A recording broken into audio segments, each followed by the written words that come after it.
Pro Bowl voting is here. An awesome Pro Bowl starts with awesome players, and your vote helps decide who gets a spot on the AFC and NFC rosters.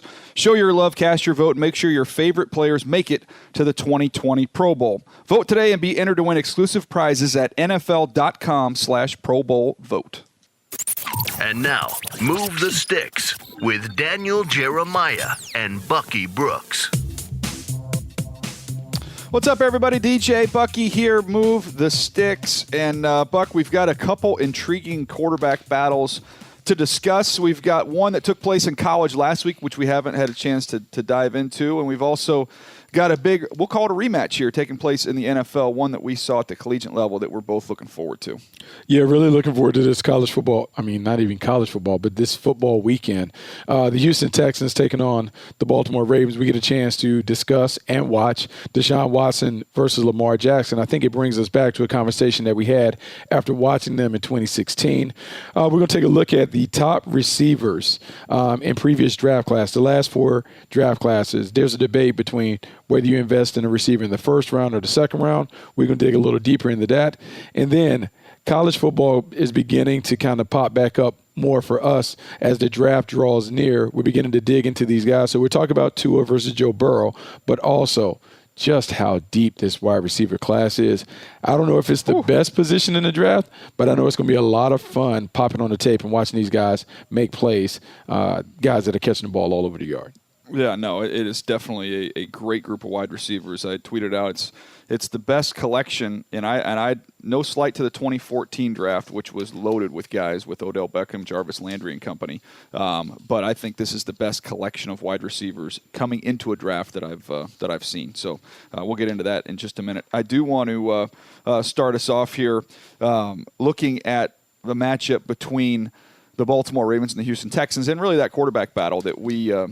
I think everybody in the country is looking forward to seeing Deshaun Watson and Lamar Jackson because it was such a dynamic, fun, explosive game at the collegiate level. We can't wait to see what they do in this NFL matchup. And, Buck, before we get into what we've seen from these guys in their NFL careers and what we expect in this ball game, let's go back in the time machine because I remember that game, you remember that game, and we actually discussed that Louisville-Clemson game on our podcast the day after, or right after that game.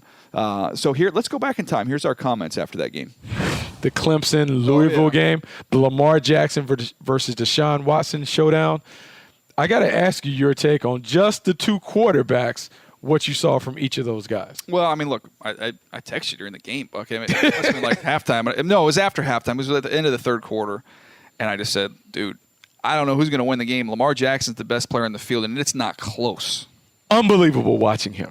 He is smooth. I got a text from one of my buddies that was at the game. A scout was at the game. It said, I went down the field before the game. This guy looks like a Ferrari, and he runs like a Ferrari. He is sleek. He's fast, and I know he's slender, and I know ultimately it's unfortunate for all these guys that are not able to come out right away, but that we'll have more time to pick them apart, and we're talking about how slender he is and can he hold up.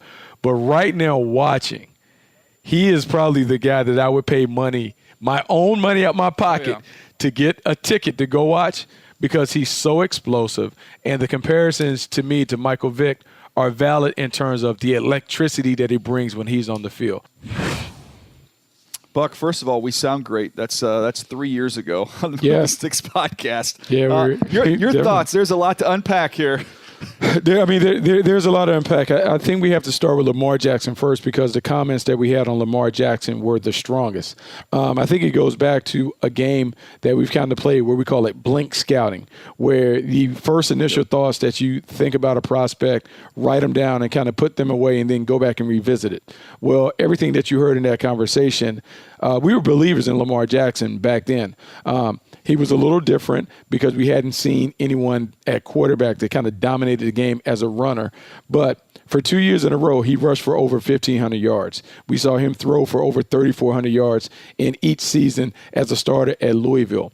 And then you fast forward, you go to the National Football League, the same things that he did in college, he is doing in the pros. The difference, you had a team embrace his style and allow him to play his style at the highest level. That's something that we hadn't traditionally seen from NFL offensive coordinators, better yet from franchises, to completely overhaul their way of doing business offensively to kind of meet the talents of a quarterback. And so Lamar Jackson is having success because he is allowed to be the best version of himself. That's why it works. For Deshaun Watson, I think it is different because Deshaun Watson is every bit as talented, every bit as dynamic, every bit as electrifying, but he does it in a different way.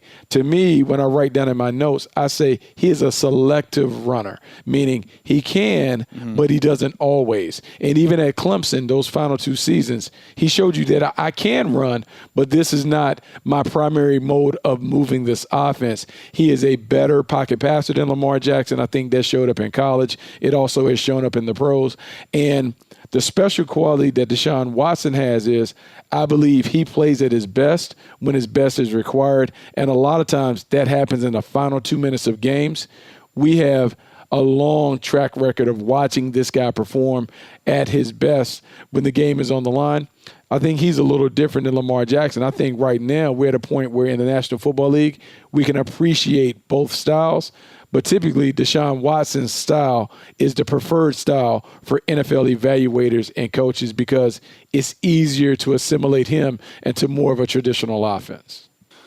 Look, there's a lot to unpack there with what you just said, and I want to go back. First of all, let's give you some numbers here from that ballgame, the first time these guys met. And let's start here with Lamar Jackson. He was 27 of 44, 295 passing yards, 1 touchdown pass, 1 interception, but he had 31 carries. Carried it 31 times, 162 yards, and 2 touchdowns on the ground. So talk about volume. And then you go to Deshaun Watson, 20 of 31, 306 yards, 5 passing touchdowns, but had 3 interceptions, 14 carries for 91 yards. It did lose 1 fumble on the ground. I mean, it was like a game of one-on-one.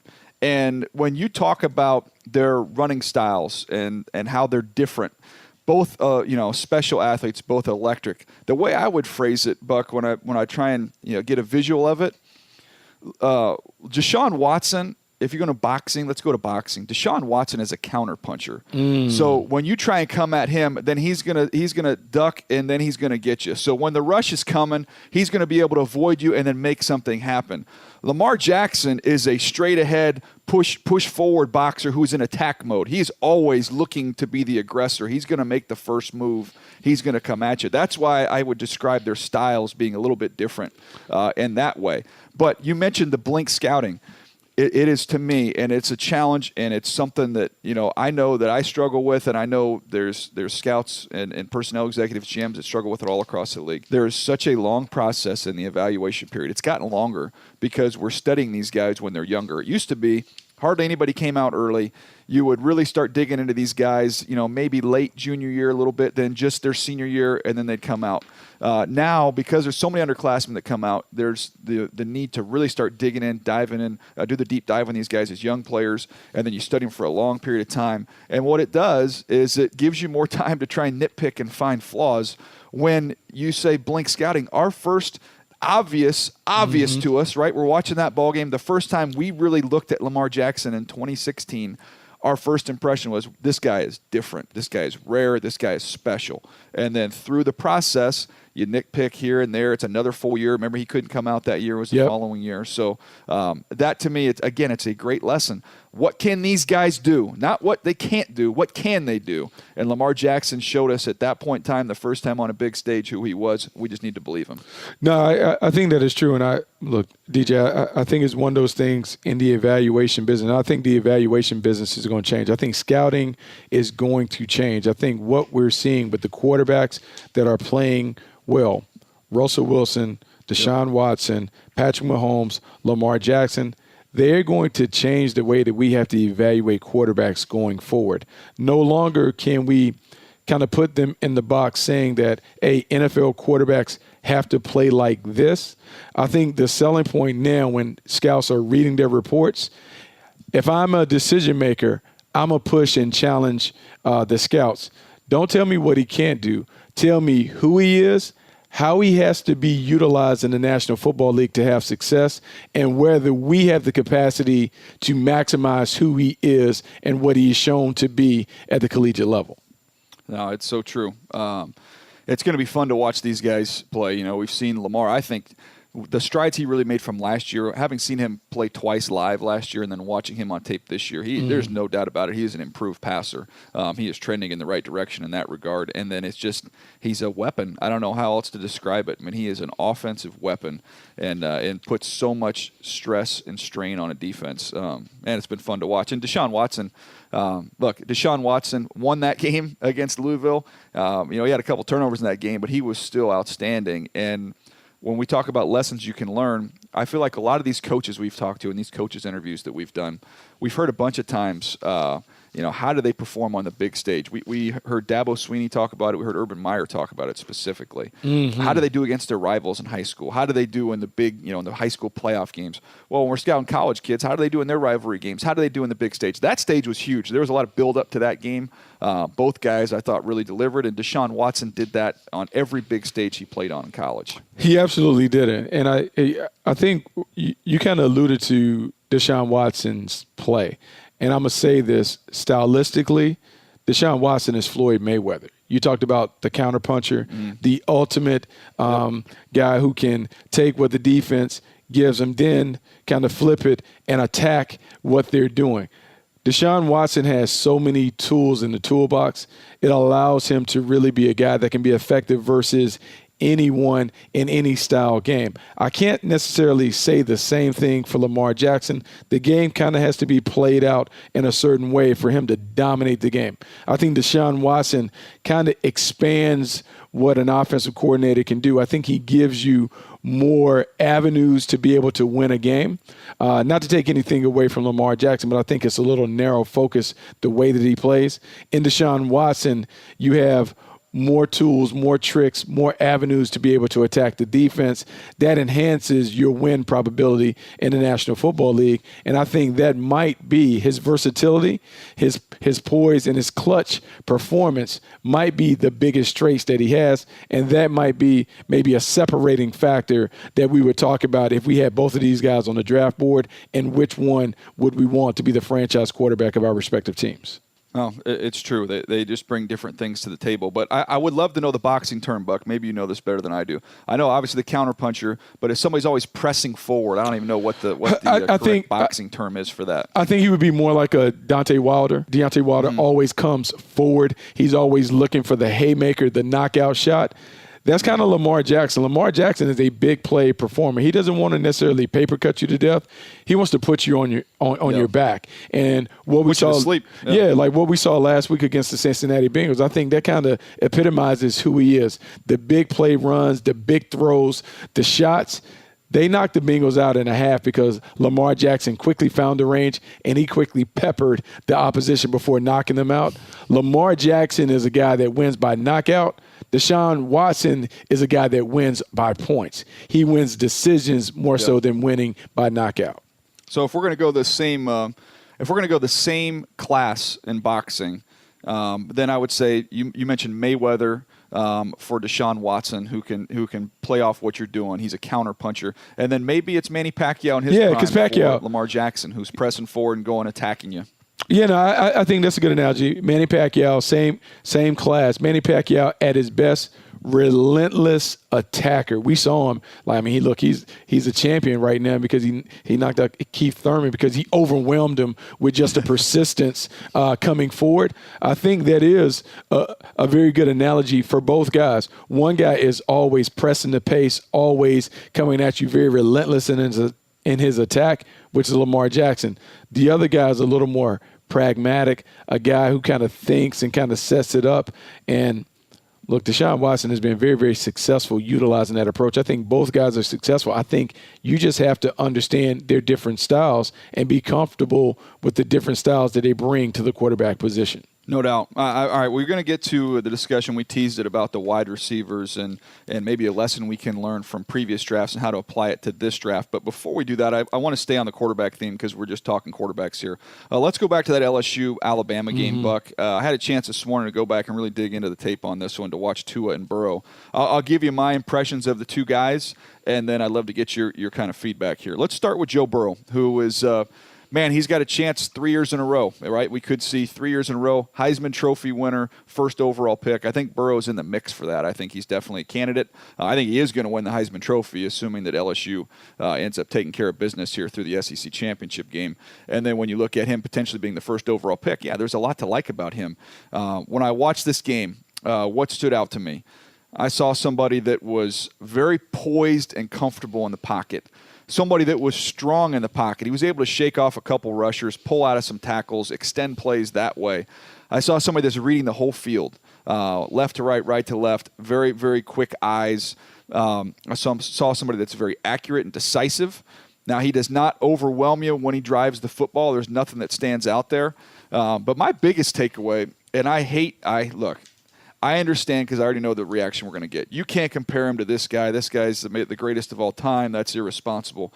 I'm just saying from a mechanic standpoint, how they hold the ball, how they roll their shoulder when they climb up in the pocket, how he releases the football.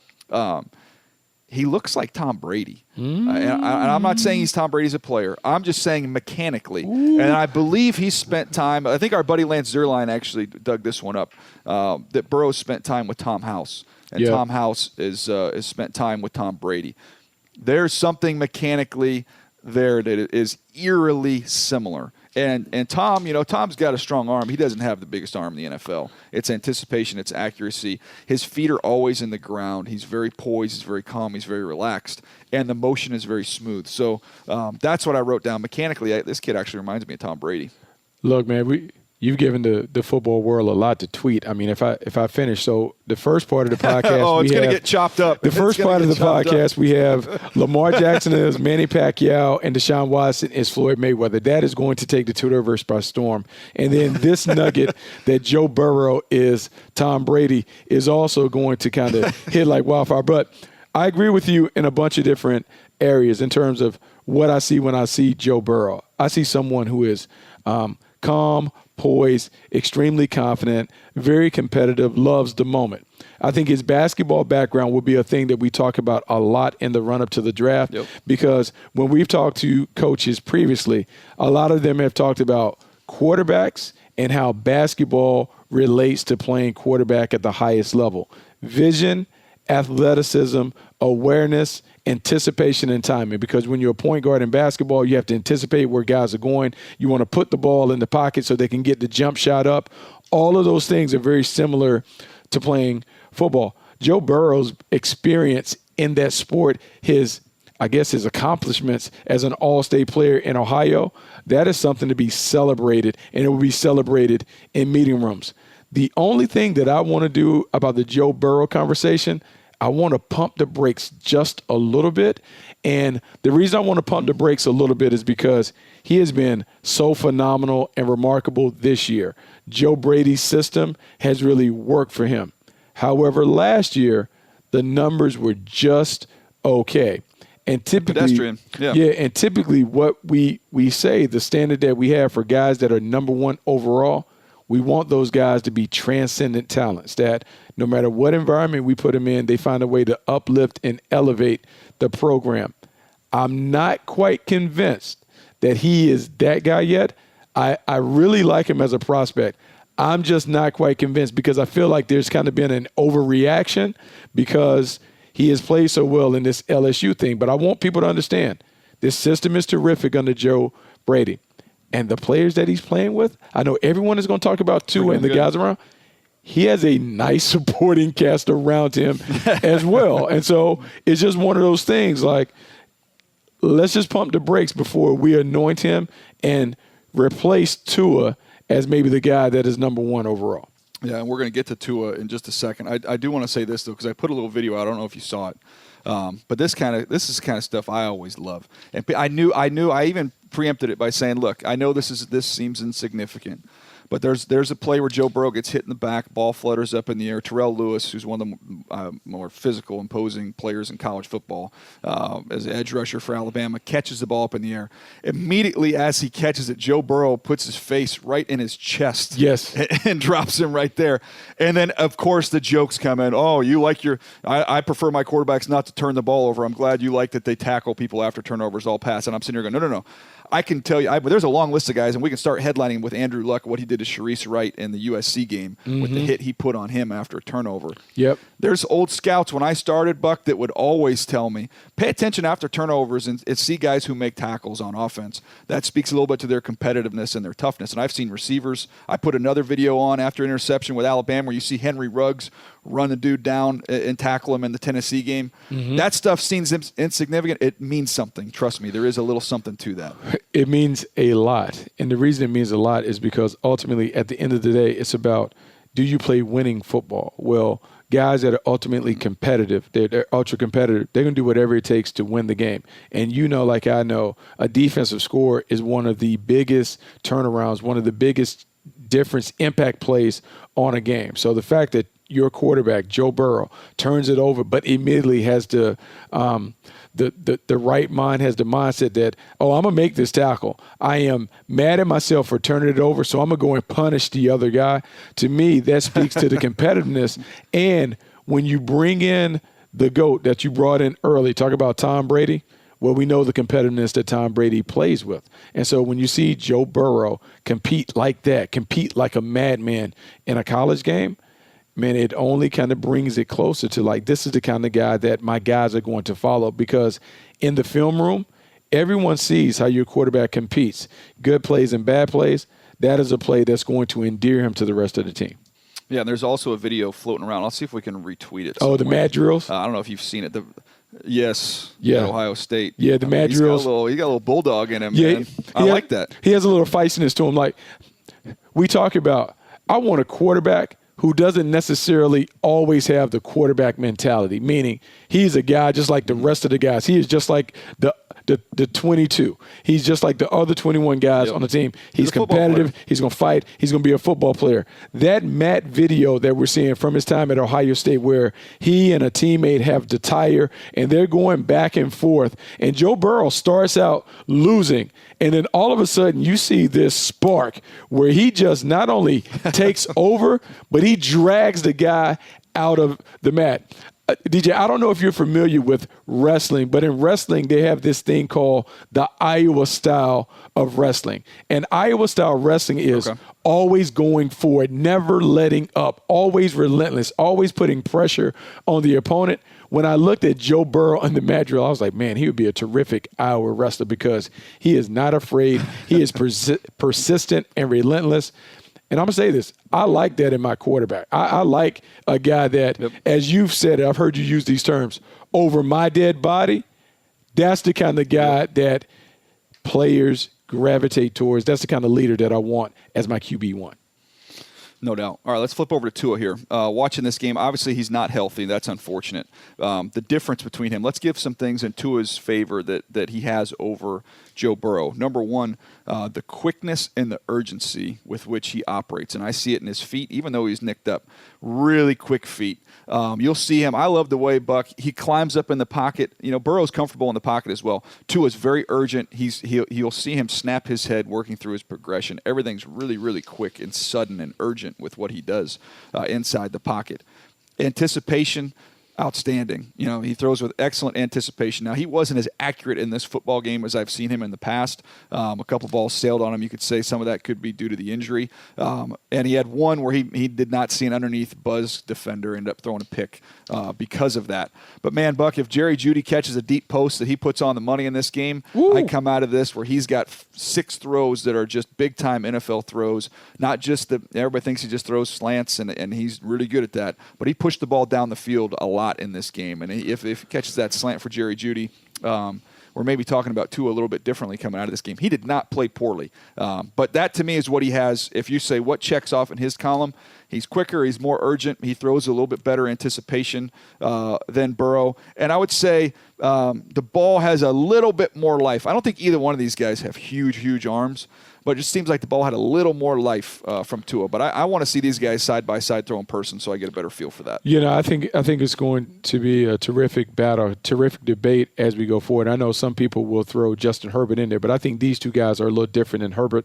I would have them a notch above Herbert if this was the draft and all these guys came out or whatever. I think the big thing with Tua, I think Tua is a special player. I think he's special because of the arm talent, and everyone wants to link arm talent with arm strength, and it's different. I kind of include the timing, the touch, the anticipation, the rhythm and cadence in which Tua plays. I think on a couple of occasions, you see Tua get the ball out and down the rail, meaning right down the boundary, in a hurry, and the ball jumps off his arm and it gets to the quarterback. It gets to the wide receiver immediately. That 80-yard touchdown pass that he came back with less than 2 minutes, to me, that was a big-time throw. That was the throw that I was like, oh, yeah, that's exactly what I want to see, because in the National Football League, those are the kind of throws that he's going to be challenged to make in tight coverage. I think the other thing that we have seen from Tua, you alluded to the quick release and the urgency in his play. I do believe he's an ASAP player. The way that he plays, he gets it out as soon as possible, and it gets there in a hurry. I like that. I like his clutch ability. The biggest thing that we have to answer for with Tua, the durability. If we're going to compare him to Russell Wilson never misses a game. Good, bad, no matter how many hits he takes, he's always available. With Tua, he's been beaten up, and he kind of comes in and out of games.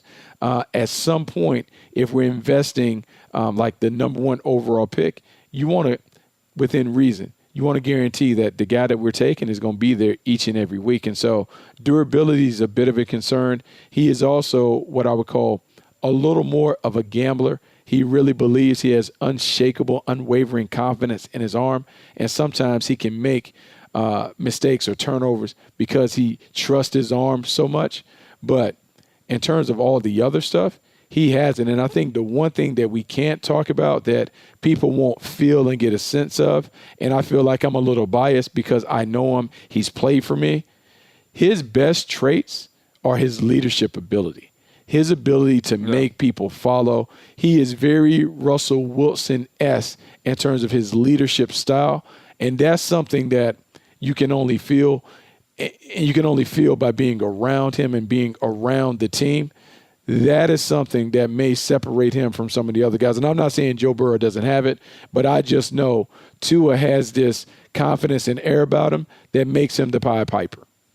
Can I just say one thing here, and we'll move on? This is my greatest fear, because we've talked about this leading up to that LSU game, that with Tua, the talent that he has and who they've played opponent-wise, they hadn't beat anybody. So he's a very tricky evaluation, and we were banking on the fact that we're going to get LSU, right? You get Auburn, which would be a good test, and then SEC championship game, and then maybe potentially 2 playoff games. So those are like 5 great evaluation tools for Tua. And now I'm worried now because they lose this game, so there's it's very unlikely they're going to be playing in the SEC championship game. Very unlikely. Well, I would say they still have a shot at the playoff, but right now it doesn't look great.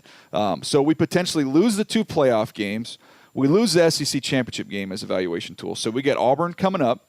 You get the Auburn game, and then potentially a bowl game. And if it's not a playoff game, they'll be in one of the New Year's 6. So whether that's the Sugar Bowl or Cotton Bowl, wherever they're going to go. My concern is, man, I hope nobody gets in his ear and says, "You've done enough. Don't play in the bowl game." Because to me, that now we've lost out. Look at all the evaluation opportunities that we would lose out. I'm selfishly speaking here, right? Very selfish. But, man, I want to see him a couple more times against good opponents, because we just haven't got to see a lot of that. Yeah, that's really what I want to see. I want to see him continue to play in these big games. Now, I know we can go back and we look at the last 2 years and see him perform in the championship games and in the SEC championship game, but injuries have kind of prevented where we never had a full slate of games to really, really watch. And then we watched him play against Clemson. Or when he's healthy, when he's somewhat healthy. Yeah, I want to see more of that. However, if we don't get a chance to see it, I think what you got to do is you really got to trust your gut and your eyes. And can you imagine creatively what he can become at the next level? I believe the comparison to Russell Wilson is a really good one to start at. I'm not saying that he is Russell Wilson, but I think there are a lot of similarities and traits, not only in their play, but in their personalities.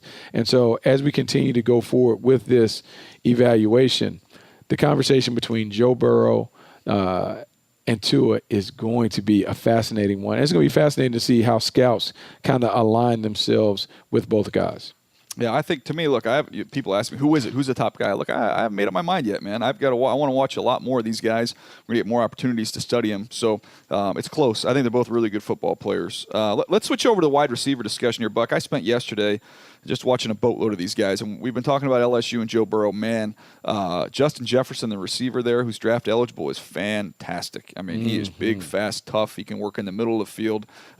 He can work down the field. He can do a lot of different things. He's outstanding. I watched the kid from Arizona State, Brandon Ayuk, who's to me he is outstanding after the catch. I believe there's a stat out there. He's averaging something like 13 yards after the catch. I think he's averaging over 20 yards a catch, and 13 of it is after the catch. So I love that about him. You think about guys like Juju Smith-Schuster, DJ Moore. He's that type of a guy where you just love his toughness and what he can do. Really fun player to watch. CeeDee Lamb's having a great year. We've talked a bunch about CeeDee. Don't need to go there. Ruggs, talked about him. Rare speed.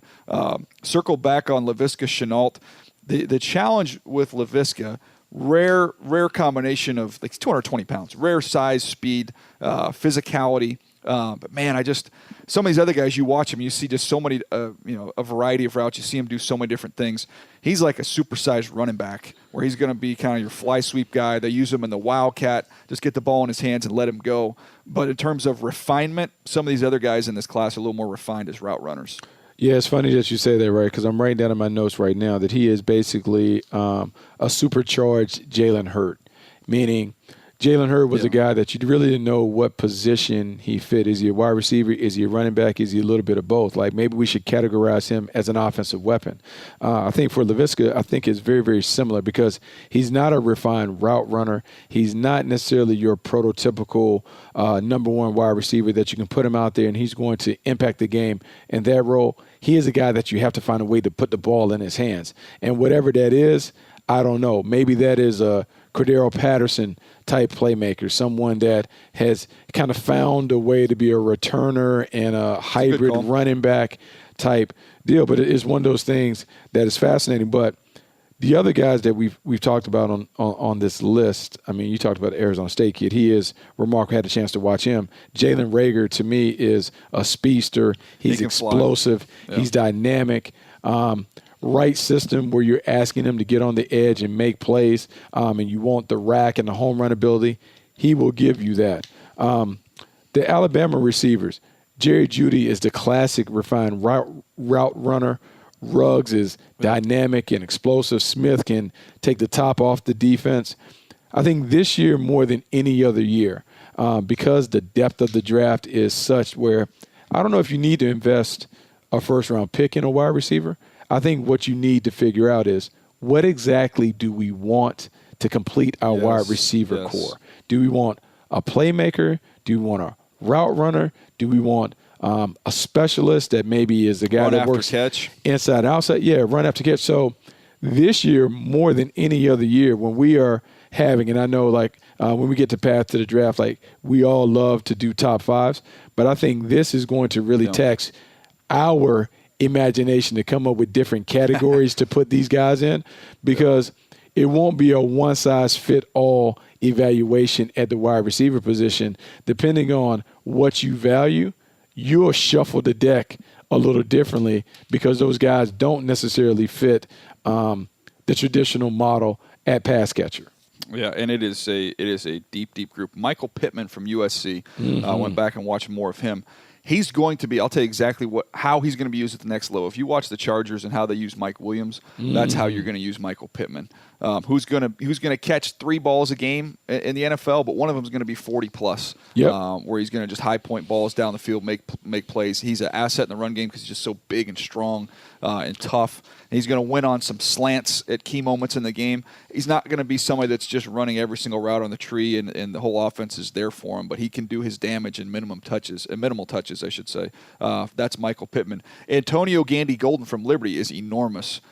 Big, hulking, physical receiver who, Buck, when I was looking for comps, I compared him to Billy Madison at recess. That's who I compared him to because it's like watching Billy Madison play dodgeball with little kids. Oh, man. And Liberty's playing. They're Division I now. I mean, they're playing. This is like Buffalo, and I think it's Syracuse. A couple of these games I watched. These Division I teams. And he just kind of ragdolls guys after the catch. He kind of posts up on guys, one-handed catches. He's not going to run that fast. I would guess he's probably a 4.6 guy. But if you're looking for that big physical guy, he fits the mold there. You talked about Rager, who can fly. Devontae Smith, ultra explosive for Alabama. I think it's long been thought that Jerry Jeudy, was going to be the top wide receiver in the draft. I don't think that's the case when I talk to people around the league. That's kind of all over the place. And there's a lot of people, I'd say it's pretty mixed on who the best Alabama receiver is because, Henry Ruggs is faster, and that's not debatable. He's got rare speed. Henry Ruggs is a little tougher, a little more physical with the way he plays in terms of breaking tackles. He's a great special teams player, so you bring that to the table. Now, Judy's a superior route runner. They're both outstanding after the catch. Judy's more loose and slippery, whereas Ruggs just can flat out just run right by you. But that's not a slam dunk now. It depends on what you're looking for, what you want. Yeah, it really does depend. And even just at Alabama, just using the 3 of those guys as an example, Jerry Jeudy isn't the most explosive, but maybe he's the most ready in terms of route running ability, polish, maybe being able to play multiple positions and have an effect on the impact of the game. These other guys are explosive, though. So when you're talking about right now players in terms of being able to take the top off the defense to give you the home run potential, these guys may offer more of that than Jerry Jeudy. And so it'll be important that as we are moving down the evaluation, and really for area scouts, what is exactly the offense coordinator looking for? What is his vision for the offense and the role that whoever they take in is going to play on that offense? I think that will determine the order more than anything else because I think talent-wise, all of these guys are comparable talents. It comes down to skill set and which skills you prioritize when it comes to selecting your coveted wide receiver. All right, Buck, I want to do a little exercise here where we go back and start at 2016 and we look at the top 2 receivers that were picked in the first round. And this is in terms of how they've played in the NFL versus the top 2 receivers in terms of how they've played that were drafted in the second round. And I think we'll find something interesting here because these teams have to make a decision. If you love a receiver, do you take him right there in the first round or do you wait? So in 2016, the top 2 receivers in terms of how they've played in the NFL, Will Fuller and Josh Doxson. Those were the first round guys. The second round guys, Michael Thomas, who's on record pace right now, reception-wise, and Tyler Boyd, who's been a good player for the Cincinnati Bengals. I don't think that's debatable, right? I mean, the second-round group, you would take over that first-round group. Yeah, I think so. And I think for the first-round group, Will Fuller has been solid. He's a speedster, but I think he's role-specific. His role is to be the big play artist on that team. DeAndre Hopkins is the number 1. Will Fuller is the designated number 2. He's the guy that does all the vertical stretch plays. I think the difference is with the other guys, Michael Thomas and Tyler Boyd, their games are a little more conducive to being lead receivers in their respective offenses. Michael Thomas, big, physical, and we've talked about this on previous podcasts. Right now, physicality, toughness, and physical domination are traits at the wide receiver position that you covet. So if I'm going to get a big guy, I want him to physically overwhelm and overpower. He needs to be fast enough, but the physicality has to be a big part of his game because I'm going to ask him to do some tough guy things. Catch the ball over the middle, dig out linebackers in the run game, make those combative catches. I need to see that. Tyler Boyd has a little bit of everything in his game. He can play the physical style, but he's a slippery, polished route runner, does the dirty work inside the numbers, which makes him a nice compliment to A.J. Green when he's healthy, but it also enables him to be the number 1 when A.J. isn't available. Because Fuller and, Josh Doxson, for a lesser degree, just never didn't work for whatever reason in Washington, Fuller is more explosive. And in the draft, we kind of get caught up in the dog and pony show in terms of what guys bring to the table. Speed is outstanding or whatever, but he's role specific. These other guys were a little more versatile in their play, but they just didn't have maybe the physical traits from a speed standpoint that enabled us to put them in the first round. Yeah, again, it kind of comes back to what role you're looking for guys, but Will Fuller has been a good player when healthy. Obviously, the durability is a legitimate issue there, but I think you can make a strong argument there for those guys in the second round, everything that they've done. All right, let's go to 2017. Corey Davis and Mike Williams. John Ross was also in the first round that year, but it would be Corey Davis and Mike Williams versus Curtis Samuel and Juju Smith-Schuster, who were the second round picks. Now, when you look at let's look at Mike Williams compared to Curtis Samuel. So Curtis Samuel has caught, let me see, pull it up right here. Curtis Samuel, career 88 balls for 1,051 yards and 9 touchdowns. So 88, 1,051 and 9. Mike Williams, 85, 1,344, so more yards and 10 touchdowns. So one more touchdown. I give the slight edge there to Mike Williams. But then you go Juju Smith-Schuster and what he's been able to do, and you compare him to Corey Davis, and that is a lopsided win there for Juju Smith-Schuster. So while it's close, I think you'd still probably would take that second-round group over that first-round group. Yeah, I think so. And I think the big thing, like we'll put an asterisk by Corey Davis. Sometimes injuries have impacted his play, but also the transition from, look, it's still a D1 school, but the jump from Western Michigan to National Football League, sometimes it can take people a while to kind of settle in. He has shown flashes, but he hasn't been the dominant player that you want to see as a top 5 pick. Juju Smith-Schuster stepped into a nice situation in Pittsburgh where he was playing opposite an electrifying player in AB. He has grown into a complimentary player. Maybe he will become a number 1, but Juju Smith-Schuster has always been a solid number 2, and that role fits him well. Physical, terrific after the catch, has shown more juice than maybe you thought in terms of being a vertical player. This year hasn't been the same kind of impact player for the Steelers, but he's been solid. And I think sometimes in the second round, if you can just hit a double, that is more than enough to kind of sustain yourself. Well, let's put some numbers on it. Corey Davis, obviously consider the situation, but in his career thus far, 127 catches, 1,640 yards, 6 touchdowns. So 127, 1,640, and 6. Juju Smith-Schuster, 205 catches, 2,846 yards, 17 touchdowns. So the situations are different, no doubt, but the production, it's not close. No, it's not close. To me, when you look at the other two guys, it's comparable. That one's not. So I still think if we're, for the sake of this exercise, I think you'd have to say the second-round guys over the first-round guys. Yeah, the second-round guys have certainly done it. I look, this goes back, and I meant to lead it off before we got into it. When I was in Green Bay and then working for Mike Holmgren in Seattle, we did take a first-round wide receiver. We took Corn Robinson my first year, maybe my second year in the league. But typically, the blueprint of the game plan was to take a wide receiver in the second and third round. And the reason why is because they felt like the system would create opportunities for a guy to develop and grow into a more prominent role. There also was a developmental plan for those players. The first year they would come in, they would be the third receiver and the punt returner.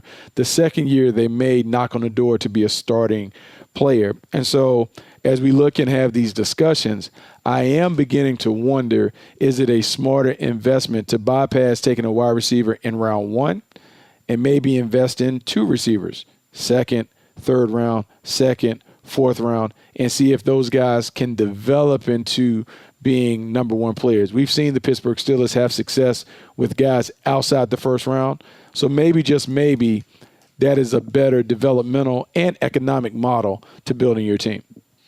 Yeah, I mean, again, it's not that you want to get great players, but you also want to get the value with where you pick them. That's the challenge that these decision makers have. This next one is pretty fascinating, Buck. I think this is a close one here. DJ Moore, Calvin Ridley, 2018 versus Christian Kirk, and I put DJ Chark. Cortland Sutton's been really good too. Yep. Another second rounder there.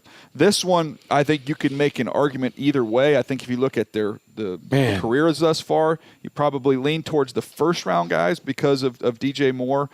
His production, he's had a nice start to his career here. He's got 1,400 yards and only 3 touchdowns, but 1,400 yards. DJ Chark only has 866 yards in his career, 6 touchdowns. But you're seeing him really blossom and emerge this year. We're starting to see him take off. Christian Kirk is another one who doesn't have huge numbers. He's got 1,000 yards, 1,057 yards, 6 touchdowns. But, man, you're starting to see him take off this year as well. So I'd say if you're looking at kind of where they're going, man, you can make a case for those second-rounders. DJ Moore and Calvin Ridley, though, have been pretty good. Yeah, both guys have been pretty good, and both guys have done it in their own unique way. When we talk about stylistically, they're different in terms of the way that they play. DJ Moore is more of the playmaker, rack specialist, run after catch, makes it happen when he gets the ball in his hands, breaks tackles, gets loose on the perimeter, is kind of squirrely when it comes to being in the open field. Calvin Ridley is a route runner. Calvin Ridley is a guy that certainly benefited from playing opposite Julio Jones. He gets the one-on-one coverage on the backside, but he wins against number 2 cornerbacks because he does have all the tools in the toolbox in terms of stop-start quickness, separation, burst, just being crafty at the top of his routes. It proves that if you know exactly what you want and how it fits into your offense, both guys, both styles can be very, very successful. No doubt. Let's move down there. Well, so I could say we could give the edge there to the first-round guys, but it's close. Very close. 2019, this year, this one's, it's tough because you got Marquise Brown, who's been good. Went on the field, missed a couple games, but he's been good. And then N'Keal Harry, who has not been on the field, has been injured for the New England Patriots. And then you look at the second-round guys, we've got good options here. But we've got Miko Harmon, we've got DK Metcalf. You also have A.J. Brown. So I think that, to me, when you just look at the numbers, it's early, obviously. It's halfway through the year, a little over halfway through the year. To me, that's the second-round guys thus far, early on. Yeah, the second-round guys, Miko Harmon jumped into an offense that they have a clear understanding of how to maximize his skill set. He's fast. He's explosive. They have maybe a clone to model their offense around because they have Tyreek Hill, so they understand kind of how to position him on some of those deep overs. DK Metcalf has been the height, weight, speed specimen that we thought he would be at Ole Miss coming into the league. And what the Seattle Seahawks have, they have a unique offensive system where Russell Wilson creates the big play opportunities, scrambles, loose plays, these deep balls. And so DK Metcalf has been able to be, we talked about a couple weeks ago, he's been able to be basically a supersized Ted Ginn Jr., where he's the vertical stretch guy. He's not asked to run a lot of different routes, but because their offense revolves around the running game and that vertical passing game, it has worked for them. Marquise Brown has given the Ravens a boost when he's been available. He just hasn't been available enough to really kind of endorse him fully. But right now, I think you could go either way, but you could certainly say that the second-round players have had a greater impact than their first-round brethren.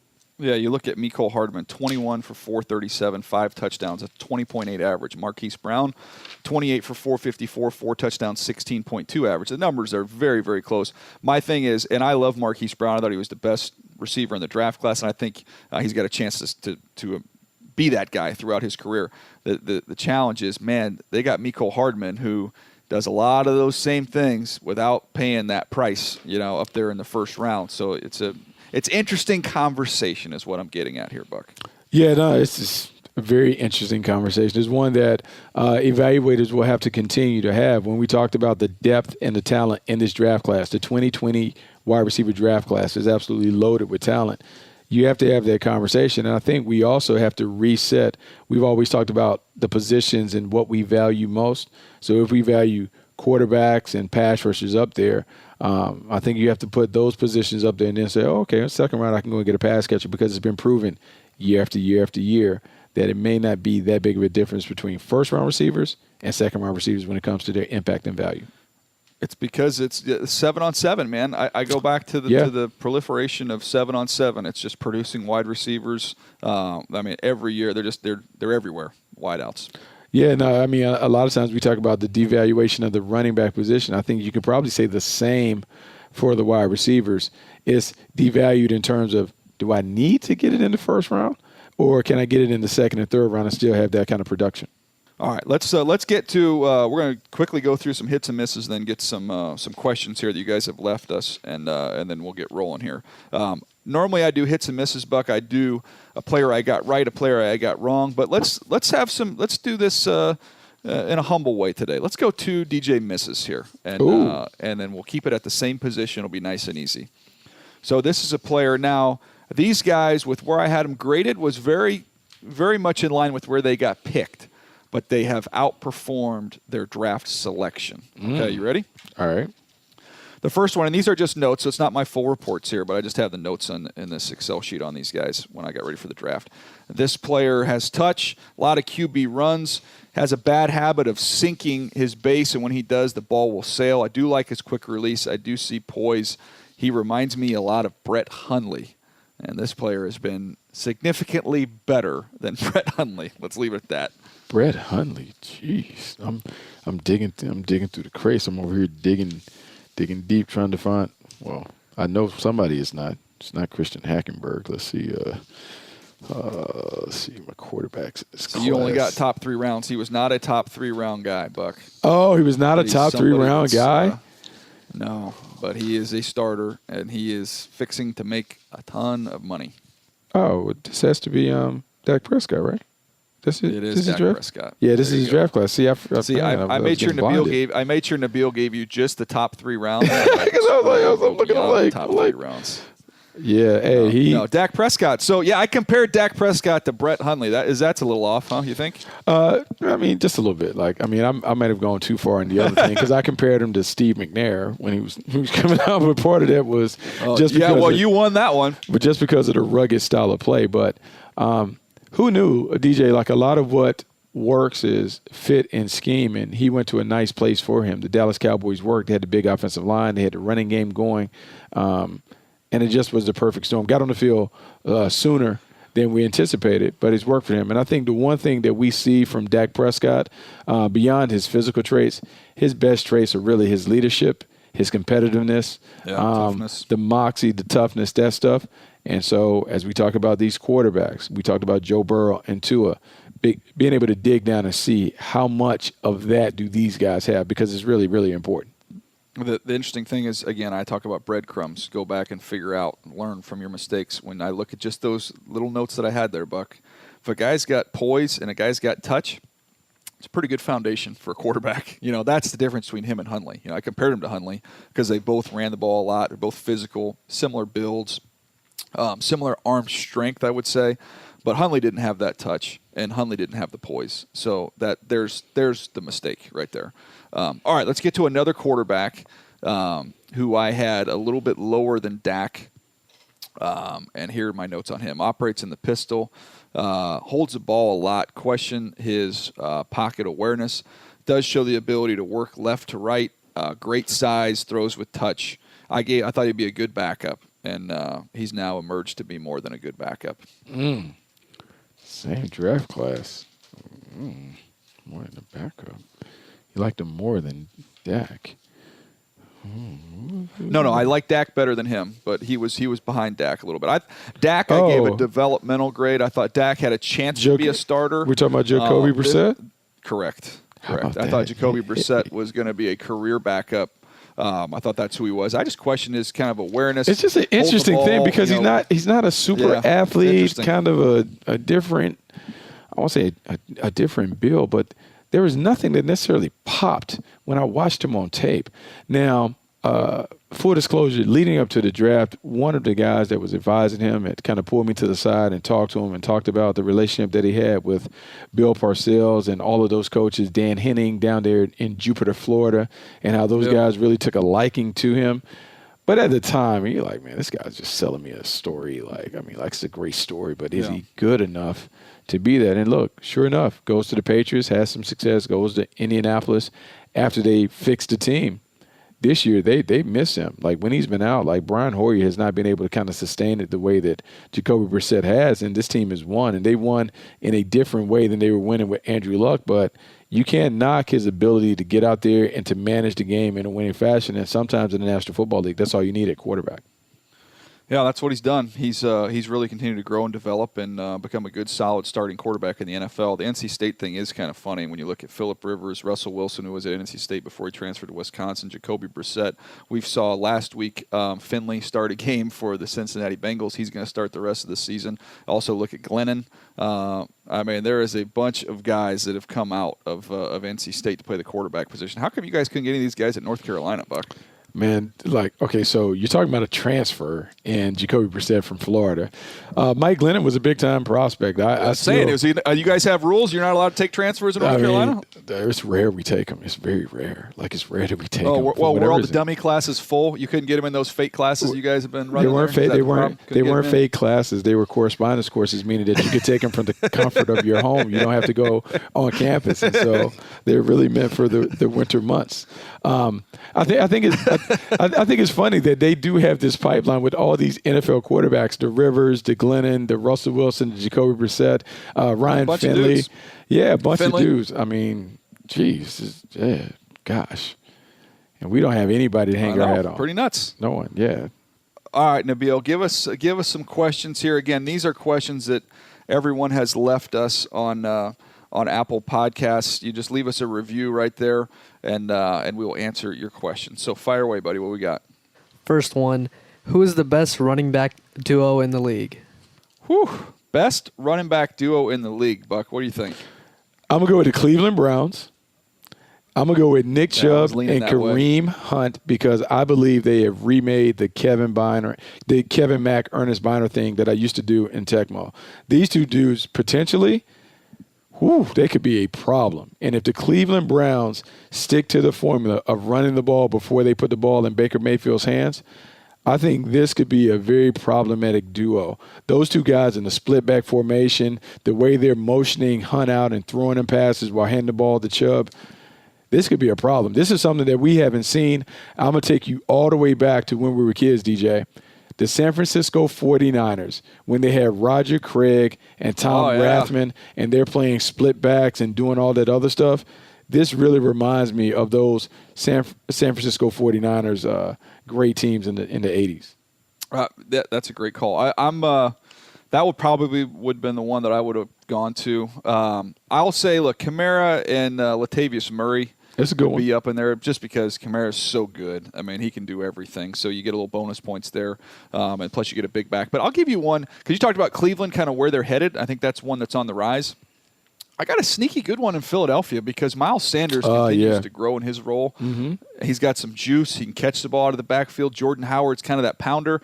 That really kind of fits the mold of having kind of a pounder and then more of a speed guy. So I like that combination going forward for the Eagles. Look, it's worked for them. And if Doug Peterson remains patient with the running game, that could be the thing that propels them to a division title. Since they've utilized Miles Sanders in their role and since they've run the ball more, committed to running the ball more, that offense has a little more pop. And because this is a team that's really devoid of explosive playmakers now that Deshaun Jackson is on the shelf, they need their running backs to make their plays. And I think Miles Sanders may be their most explosive option offensively as it stands. What's next, Nabil? What do we got? What surprises you most about the NFL? Oh, man. What surprises me most about the NFL? To me, it's that, well, I guess – it shouldn't surprise me because it's a long season, but it surprises me some of the eggs that get laid throughout a season. In other words, how do you account for what happened with Atlanta and New Orleans? I mean, when one team is playing so well, other teams playing so poorly, and then you get a result like that. The people that bet on NFL football are certifiably crazy. I'm convinced of that. I don't know how. You could study the matchups and everything could slant in one direction. You can get a different result. So I would say that's what surprises me the most about the league, although it shouldn't because it's a long season, Buck. It is very surprising to see the parity in the league. To see teams like the Miami Dolphins that can go toe-to-toe with these teams when it seems like their rosters, they don't have any stars. They don't have enough people that can compete. But it's a National Football League, and when we really talk about any given Sunday, anybody can be knocked off. There may be a narrow path to victory, but if people follow the path, they certainly can win games. And so it's been one of the things that continues to pop up when we watch these games each and every weekend. No doubt. All right, I think we got one more, Nabil. What we got? I'd like to hear more about Bucky's first year coaching at Granada Hills Charter High School. What offense did he implement? Nice. And why? Now we're talking. What was the culture before and after his first year, and how did he deal with players who didn't buy in? Oh, yes. Give me some Granada Hills Charter football chat. What we got? Man, this has been like the best experience that I've ever had in terms of coaching young people because it has been the biggest learning experience for me. It's one thing to go from what we call the suggestion box to being the decision maker. When you're an assistant coach, you got all the bright ideas. You can give everything. Hey, coach, why don't we do this? Why don't we do that? When you have to make decisions, you have to weigh, okay, if we do this, this is how it impacts the entire team. And so it's funny that it brings it to the offense because we are a double wing offensive team. That wasn't the intention. The double wing offense is very, very popular in California because of a coach named Don Markham. Don Markham in 1994 took a 1-9 team and won a state championship by scoring 880 points, running a double wing double tight double wing offense with a lot of misdirection. It is equivalent to being kind of like Army. It's the great equalizer. It's not the flex bone with the option, but it's a powerful offense that also has a lot of misdirection. It's an offense where if you don't have an elite quarterback, you can get by. So we did it because of our personnel. We did it because it's a little contrarian. Everyone in our area is a little more spread. So this gives us something that allows us to be different. And if you think about long-term viability of the program, you're trying to create an identity so it works. It's a lot easier to get running backs than quarterbacks. So that's why we went there. And it's also a selfless offense. In terms of culture, the culture part is everything that we've talked about with these coaches, like how do you take over? And it doesn't matter who was there before you. The players that are there when you stand in front of the room, they're your players. So how can you stress commitment, accountability, and trust? How can you get them to buy in and believe that, look, you really love them, you care for them, your love for them is unconditional, good, bad, or indifferent, that you're going to show up every day.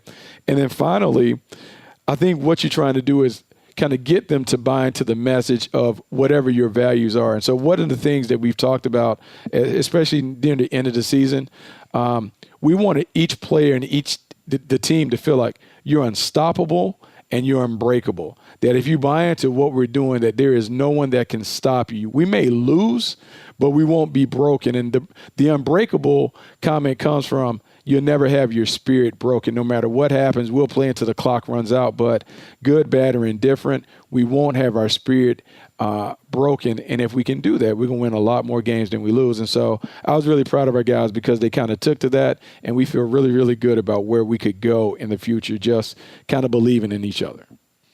Well, I want to just add one little thing on there. Can we get Elway to donate some money to the program? I mean, what do we got here? We're working on it, man. Buddy. Man, look, he's come around, but to his credit, like, we haven't done the big ask. And so you heard James Franklin say, hey, the first couple times you meet with him, you get just T-shirt give him and a stuff, hat, baby. Get T-shirt and a hat, and then later on the big ask. So just so you know, he knows it's coming. 2020, that's when the big ask will come. We need a couple things around the program now. Now we'll do the big ask to kind of make some of this stuff happen.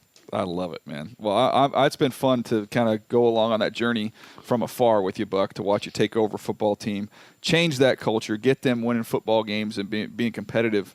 It's been fun.